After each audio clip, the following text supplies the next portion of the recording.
beautiful afternoon here in the Portland metro area. Camila Ortiz is here with our first alert weather. Really, really nice. Yeah, really nice. In fact, really warm, strangely warm for this time of year. Didn't need the puffer today. Yeah, definitely not. Yeah, let's take a look at the high temperatures the last couple of weeks in Portland. Oh, there we are today, 70 degrees officially.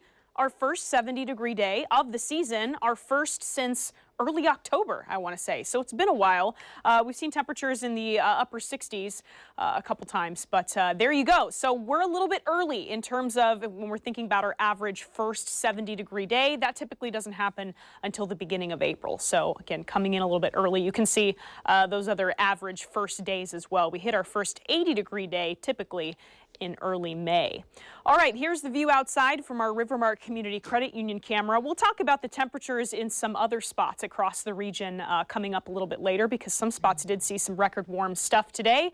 Just shy of 70 degrees now along the Willamette River. And here's the plan for the next few days. We have a slight sprinkle chance overnight tonight. More than likely, it'll be the North Coast that continues to see the light rain from time to time.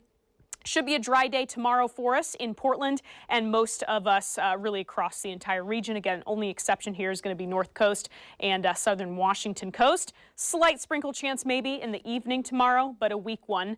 And then Friday we will see some light showers returning. So you can see in the morning probably starting dry. That band of rain starts to dip south from the Washington area. So we'll see something in the afternoon, very light, and then back to cloudy and dry by Friday night. Here's your Saturday, though, looking fantastic. Lots of sunshine. We'll see maybe just a few clouds from time to time, both Saturday and Sunday. So hopefully you can enjoy that. Very mild temperatures, too. We're cooling down just a little bit to kind of more typical, still warm, but typical temperatures. And then next week, we see kind of a bigger change as a trough swings through on Tuesday. So that'll cool us back down into the mid-50s and bring us some rain Tuesday into Wednesday.